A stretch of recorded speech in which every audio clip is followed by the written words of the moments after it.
In tribute to the people of Belgium, Supreme Allied Commander Eisenhower comes to Brussels from the battlefront. Prime Minister Pierlot and other governmental leaders here at the Palais de la Nation welcome the chief of the Allied Forces of Liberation. Inside, the general addresses the Chamber of Representatives, symbolizing the return of government of, by, and for the people. For this inalienable right, Belgians and Americans have fought side by side twice in one generation. Honoring the heroic dead of 2 world wars, General Eisenhower brings his tribute to Belgium's unknown soldier. On this hallowed spot, the Allied leaders consecrate themselves to the eternal battle of liberty. For victory over despotism, another generation of brave men are fighting around the world.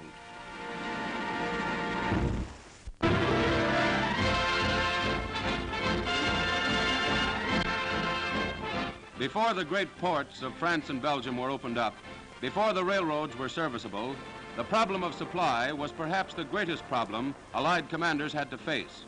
The only available means of bringing food to the liberated areas, equipment and supplies to the battle zones, was by highway a highway which came to be called the Red Ball Highway, an endless stream of trucks and trailers rolling to the fronts on one-way roads.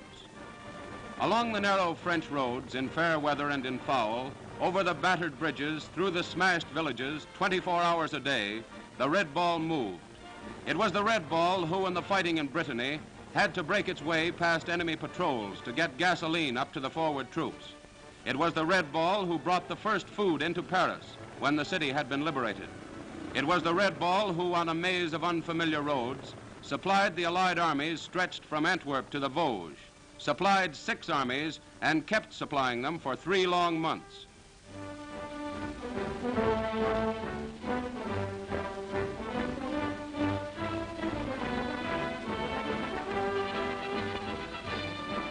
Pauses on the long road didn't come often, and when they came, they didn't last for more than a few minutes.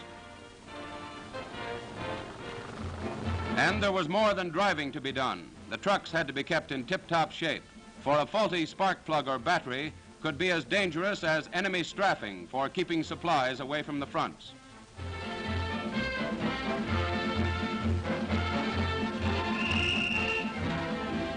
In 81 days of operations, the Red Ball carried 500,000 tons, 1,000 million pounds of supplies.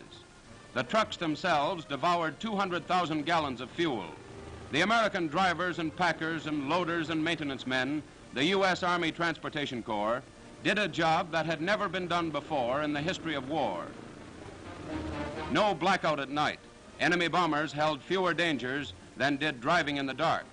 Dusk and night and dawn, 60-feet intervals, eyes on the road hour after hour.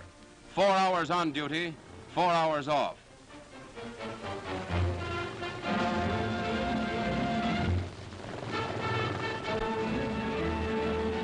Sometimes there were accidents. In spite of every precaution, the inevitable did occur.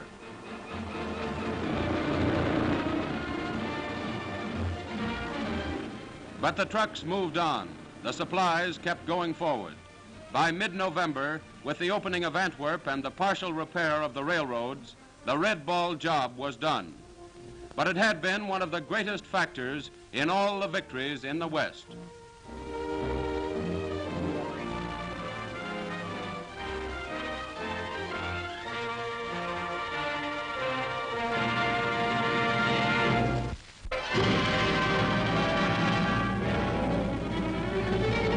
Powerful Allied attacks by air and ground are battering the Reich arsenals of the Ruhr and the Saar.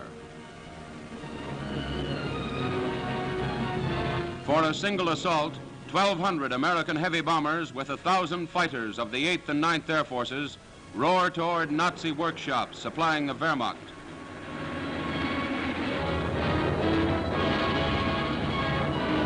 The Luftwaffe flings up new jet and rocket fighters, but the American fighter escort breaks up the attack.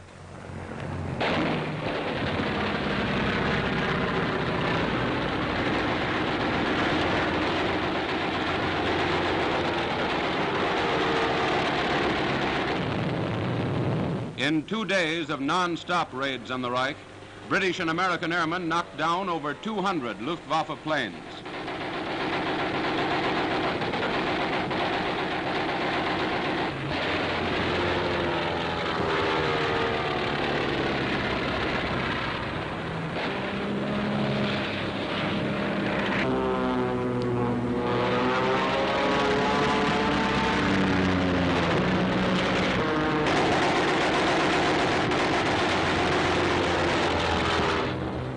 Clear of the enemy, the bombers roar in. Thickening hails of bombs step the monthly record up to 56,000 tons for American air fleets hammering the Reich. For foot soldiers of Britain, America, and France, the Western Front stretches between the mines of Strasbourg in the south and of Geilenkirchen in the north. Storming out of Aachen, the American 9th Army hammers on the northern sector in partnership with the British.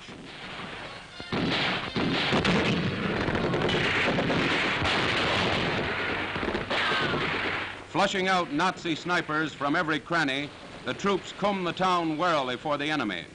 Every street is dangerous, and thick walls hide crack marksmen gunning for American soldiers every step they advance. But the 9th Army rolls on relentlessly toward industrial Eschweiler, blasting the barricades of the German armies. Eschweiler means steel and brass to the Nazis firing from the shadows. The Allies reply.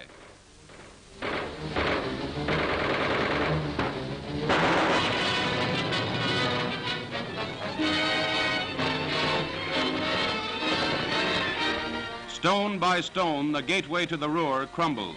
Street by street, the soldiers ferret out the enemy lurking behind barred doors. Taking 50,000 prisoners in its autumn drive, the 9th Army pounds grimly along the northern road through the Ruhr toward Berlin. Thrusting for the Rhine, the 3rd and 7th American armies and the French forces in the south enclose the Saar Basin. Soldiers of the 7th slog through mud in the Vosges, flanking a major German force to storm Strasbourg. Tank guns start the attack.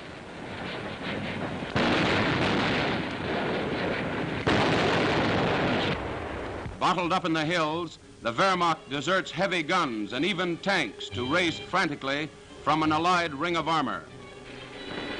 Like their fathers, these boys and the French bring liberation to Alsace, twice freed from the same enemy. Strasbourg becomes a battleground. The Reich covets the mines and factories of this city near the Rhine.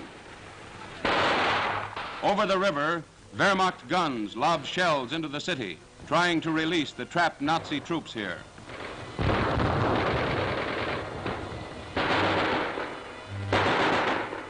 But the Americans link with the French to shut the only gap of escape.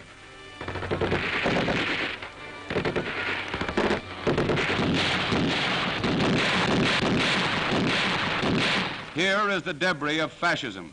Swastikas litter the square as mementos of another surrender. On the Western Front, Allied prisoners now total 750,000 men taken since D-Day. Another pair of Nazi generals yield to the Allies. And once again, liberty returns to another great city.